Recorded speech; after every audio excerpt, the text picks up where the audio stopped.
Congratulations, अगर आपका product Amazon पर लिस्ट हो चुका है और आपको सेल्स भी आ रही हैं फुलफिल बाय मर्चेंट होने के बाद में भी, और आप चाहते हैं कि अपनी इन्वेंटरी को आप अमेज़ॉन पर भेजें, तो बहुत ही अच्छा तरीका है। बिकॉज़ अगर आपको सेल्स आ रही हैं किसी भी प्रोडक्ट पर जब आप खुद फुलफिल कर रहे हो, तो उसको अमेज़ॉन पर भेजने के बाद में आपकी सेल्स 50 to 100% इंक्रीज हो जाती हैं। So it's a good decision. अगर आप जानना चाहते हैं कि अमेज़ॉन पर अपनी इन्वेंटरी को कैसे भेजा जाए, तो आज की वीडियो में मैं आपको बताने वाली हूँ स्टेप बाय स्टेप कि आप अपनी इन्वेंटरी को कैसे भेजेंगे अमेज़ॉन FBA पर। तो अगर आप इंटरेस्टेड हो तो कीप ऑन वॉचिंग।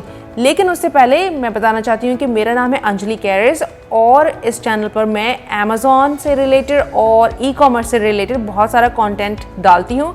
तो अगर आप इंटरेस्टेड हो तो इस चैनल को आप सब्सक्राइब कर सकते हैं for future videos and I am sure वो आपको बहुत ही हेल्पफुल होंगी। So now let's get started and come on, let's look at my screen.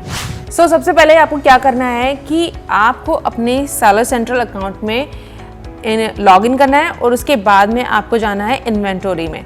Inventory में आप देखेंगे मैनेज इन्वेंटरी एक ऑप्शन है, तो आप उस पर क्लिक करेंगे और उसके बाद में आपको अपने प्रोडक्ट्स मिल जाएंगे। लिस्ट आपको है, आपकी लिस्ट है पूरी, और उसमें से जो भी प्रोडक्ट जो है आपको अमेज़ॉन FBA में भेजना है आप उसको सेलेक्ट कीजिए।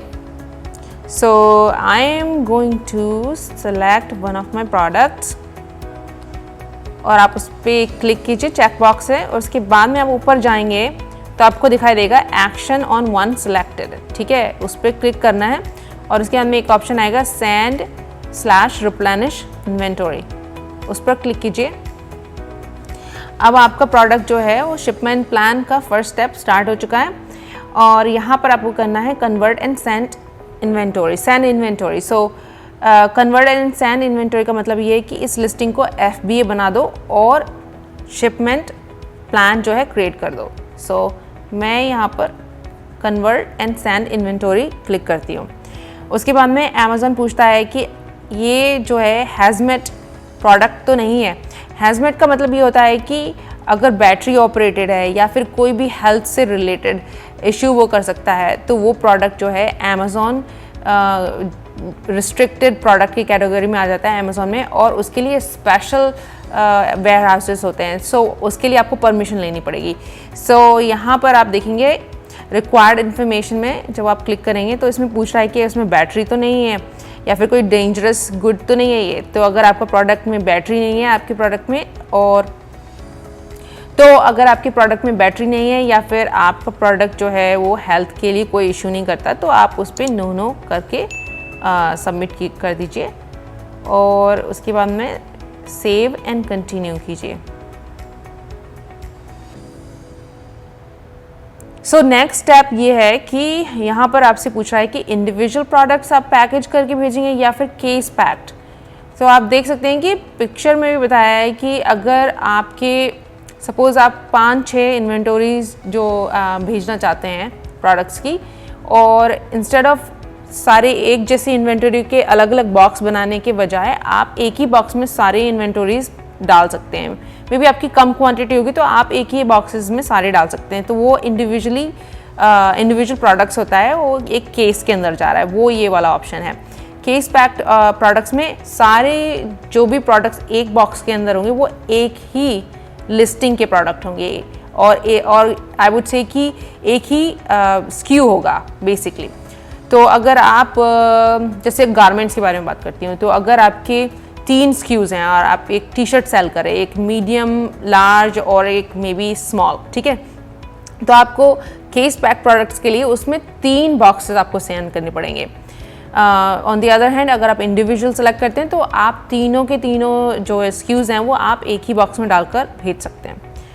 तो in this case let's just do individual products, ये वाला ऑप्शन करके मैं आगे कंटिन्यू करती हूँ। यहाँ पर अब आपसे पूछेगा कि इस प्रोडक्ट के जो पैकेज है, इंडिविजुअल पैकेज है, उसकी क्या डिमेंशन है। तो मैं just hypothetically 10 inches by 2 inches and then by 1 inches, और इसका वेट कितना है, ठीक है। तो इसका वेट मैं डाल देती हूँ 1 पाउंड, केजी का भी ऑप्शन है यहाँ पे, तो 1 किलोग्राम डाल देती हूँ मैं। उसके बाद में मैं कितनी यूनिट्स भेज रही हूँ, मैं 10 यूनिट भेज रही हूँ। ओके, यहाँ पे दोबारा डालना पड़ेगा मुझे। So 10 2, let's just do 2 1 and then उसके बाद में किलोग्राम्स में इसको चेंज कर देती हूँ, 10 किलोग्राम्स कर देती हूँ and save. Okay, so 10 units मैं भेज रही हूँ। उसके बाद में एक कंडीशन आप देख सकते हैं न्यू है, यहाँ पर कुछ और आपको भरना नहीं है, उसके बाद में आपको करना है कंटिन्यू। सो नेक्स्ट स्टेप ये है कि यहाँ पर आपसे पूछ रहा है अमेज़ॉन की अगर कोई प्रेपरेशन करनी पड़ेगी before they send it to the customer. तो मोस्ट ऑफ द प्रोडक्ट्स में जो है प्रेपरेशन नहीं करनी पड़ती। सो आई वुड सेलेक्ट, और आप देख सकते हैं यहाँ पर कि इंफॉर्मेशन बताई है कि प्रेपरेशन के बारे में, तो आप उसको पढ़ सकते हैं। लेट्स चूज़ ए कैटेगरी कि क्या प्रेपरेशन करनी पड़ेगी, ठीक है। सो आप देख सकते हैं कौन कौन से प्रोडक्ट्स की प्रेपरेशन करनी पड़ती है उनको। सो नो प्रेप नीडेड, क्योंकि सारा काम हो चुका है already, it's ready to be shift basically customer के लिए। और who prep it, let's do merchant because already सब कुछ हो चुका है, so no need to worry. इसके अंदर में कंटिन्यू करेंगे आप। तो यहाँ पर आपको देखना है कि लेबल्स के बारे में पूछना है। अब लेबल्स जो है बेसिकली FNSQ का जो लेबल होता है ना, वो सपोज़ आप ये पेन बेच रहे हैं और उस पर ये FNSQ का लेबल जो है वो उसके बारे में पूछ रहा है, तो who would apply that label, ठीक है। तो वो मैं मर्चेंट कर देती हूँ। अगर आप अमेज़ॉन करेंगे तो अमेज़ॉन जो है वो फ़ी चार्ज करता है उसके FNSQ के लेबल्स लगाने के लिए। So I will do that. उसके बाद में वो यहाँ पर आप क्लिक करेंगे प्रिंट लेबल्स फॉर दिस। मैं एग्जांपल के लिए मैं प्रिंट कर देती हूँ आपके लिए and then you can see कैसे दिखाई देगा। तो इस तरीके से दिखाई देगा, ठीक है। Now continue. सो बेसिकली आपको क्या करना है, जब आपके पास में वो PDF डाउनलोड हो जाती है उसको आप प्रिंट कीजिए। और यहाँ पर मैं कुछ एग्जांपल दिखा रही हूँ कि ऐसे करके मेरे पास में लेबल्स हैं, तो ये लेबल्स पे प्रिंट हो जाता है और आप अपने प्रोडक्ट पर इसको डायरेक्टली लगा सकते हैं। सपोज़ मैं वाटर बॉटल पे दिखा सकती हूँ आपको, तो ऐसे आप लगा दीजिए। सो ये आपका FNSQ हो गया। उसके बाद में अब आप दूसरे स्क्रीन पे देखेंगे, ये अमेज़ॉन मुझे बोल रहा है कि मुझे 3 जगह जो है अपने इन्वेंटरी भेजनी पड़ेगी। ये अमेज़ॉन की इनबिल्ड एल्गोरिदम होती है, उसमें आप कुछ चेंज नहीं कर सकते, आप खुद भी नहीं डिसाइड कर सकते कि आप कौन से FBA में भेजेंगे, बिकॉज ये अमेज़ॉन का बेसिकली एल्गोरिदम है जो डिसाइड करती है बेस्ड ऑन कि कहाँ पर सेल्स के चांसेस ज़्यादा हैं। तो अगर सपोज़ आपके साउथ इंडिया में ज़्यादा सेल्स हो रही तो आपका FBA का और जो शिपमेंट है वो साउथ में ऑटोमेटिकली पिक हो जाएगा। एंड समटाइम्स अमेज़ॉन क्या करता है, वो हर जगह थोड़ा थोड़ा इन्वेंटरी भेजना पसंद करता है, बिकॉज ताकि शिपमेंट टाइम जो कस्टमर के लिए वो कम से कम रहे। सो नाउ अमेज़ॉन कहता है कि आपको ये ठीक लग रहा है कि आपको 3 जगह भेजने हैं। और यहाँ पर आप देख सकते हैं कि कितने, अगर देखें 1 सो ये SKUs जो है कितने SKUs भेज रहे हैं। सो मैं तो एक ही SKU भेज रही हूँ, सो इसलिए ये बता रहा है। समटाइम्स अगर आप 5-6 भेज रहे हैं तो एक FBA पर 2 तरह के SKUs जाएंगे, दूसरे पे 3, ऐसे करके हो जाता है। सो एंड देन यहाँ पर बता रहे हैं कितनी यूनिट जाएंगी। सो अगर आपने मान लो 2 पेन आप भेज रहे हैं और आपके FNSQ लग गया है, तो आप जो बॉक्स है ना फॉर दिस शिपमेंट प्लान, और जो कि जैक्सनविल फ्लोरिडा जा रहा है यहाँ पर, वो आप सिर्फ 2 पैक करेंगे फॉर उसके लिए, ठीक है। नाउ लेट्स से कि हाँ मुझे सब कुछ सही लगा है, और नाउ मैं आई am gonna approve and continue.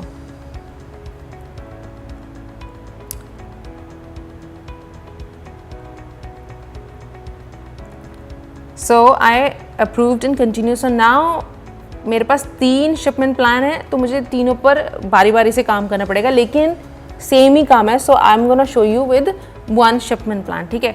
Work on this shipment, so I am gonna click on this ये फाइनल स्टेप है। इसके बाद में यहाँ पे थोड़ा बॉक्स का डिमेंशन वगैरह भी डालना पड़ेगा, तो यू विल सी, ठीक है। सो ये स्मॉल पार्सल है क्योंकि आप छोटे छोटे आइटम्स भेज रहे हो basically, and your box is pretty small, 10 quantities हैं। एंड सो आप अमेज़ॉन पार्टनर कैरियर चूज़ कर सकते हैं जिसके आपको बेटर रेट मिलेंगे, अदरवाइज़ आप अदर कैरियर्स पर भी क्लिक करके अपना खुद का कैरियर चूज़ कर सकते हो। सो मैं अभी अमेज़ॉन पार्टनर कैरियर का ऑप्शन चूज़ करूँगी और इसके बाद में यहाँ पर देखेंगे आप how will this shipment be packed, मतलब इसमें सारी चीज़ें एक बॉक्स में डालोगे या फिर आप मल्टीपल भेजोगे। तो मेरे केस में फॉर दिस पर्टिकुलर लोकेशन में सारे यूनिट्स, जो कि 2 यूनिट्स जाने वाली हैं वहाँ पर, वो मैं एक ही बॉक्स में डालूँगी। और उसके बाद में यहाँ पर पूछेगा कि बॉक्स का कितना वेट है। सो आई थिंक मैंने उसका 1 kg डाला था आई थिंक। सो मैं बोलती हूँ 2 यूनिट्स का 2 kg, और थोड़ा बहुत बॉक्स का भी वजन होगा तो 2.3 डाल देती हूँ। और बॉक्स की डिमेंशन क्या होगी, सो यहाँ पर आप देखेंगे आपके इंडिया में आई थिंक इंचेस में, सेंटीमीटर में, तो देख लीजिएगा कि किस किस में क्या डिमेंशन है उसकी, बेसिकली यूनिट क्या है। सो 10 इंचेस बाय 5 इंचेस ऐसे करके 10 10 5 कर देती हूँ। नाउ मैं इसको कंफर्म कर देती हूँ। नाउ अगर मैं इसको कंफर्म करने के बाद में इस पर कैलकुलेट पर क्लिक करती हूँ, इसमें बता देगा कि मुझे कितने शिपिंग कॉस्ट देनी पड़ेगी अमेज़ॉन की FBA तक इस इन्वेंट्री को पहुँचाने के लिए। तो उसने बोला है कि $4.77 लगेगी, काफ़ी चीप होती है बिकॉज़ इस कंपनी से जो है मैंने जितने भी शिपमेंट कराए हैं ना पर्सनल के लिए भी पर्पसेस के लिए, 4.77 तो कभी होता ही नहीं है for 3 pound of weight. So basically अगर आपका, आप यहाँ देख सकती हैं, अगर आपका प्रोडक्ट जो है कम वेट है उसका, लेकिन वो राउंड अप करके बिलेबल वेट जो है 3 पाउंड दिखा रहे हैं, 2.3 को वो 3 पाउंड दिखा रहे हैं। So don't worry about like weight की कम, हमारा वेइंग स्केल जो है वो ख़राब है, या जस्ट बॉल पार्क में ढंग से, मतलब इतना भी ख़राब नहीं होना चाहिए आपका स्केल कि वो बहुत ही ज़्यादा डिफरेंस हो, बट बॉल पार्क में बस थोड़ा थोड़ा मतलब सही होना चाहिए, ये है कि आसपास होना चाहिए। सो अगर मैं यहाँ पर क्लिक कर देती हूँ तो ये मुझे अमेज़ॉन चार्ज कर देगा। सो इसलिए मैं अब नहीं क्लिक करूँगी, and this is how you do it. So ठीक है, यहाँ पर जब आप एक्सेप्ट कर लेते हो तो उसके बाद में अमेज़ॉन बोलता है वर्क ऑन अनदर शिपमेंट, तो आप उस पर क्लिक करके दूसरे लोकेशंस के शिपमेंट में आप काम कर सकते हो। सो मैं यहाँ पर इसको डिलीट करती हूँ क्योंकि मुझे नहीं भेजनी है इन्वेंटरी, और आई होप कि आपको समझ में आ गया होगा ये tutorial. So thank you so much for watching this video. अगर आपका कोई भी क्वेश्चन है शिपमेंट से रिलेटेड तो आप नीचे मुझे कमेंट बॉक्स में पूछ सकते हैं, and I will reply as soon as possible. Till then take care, bye bye.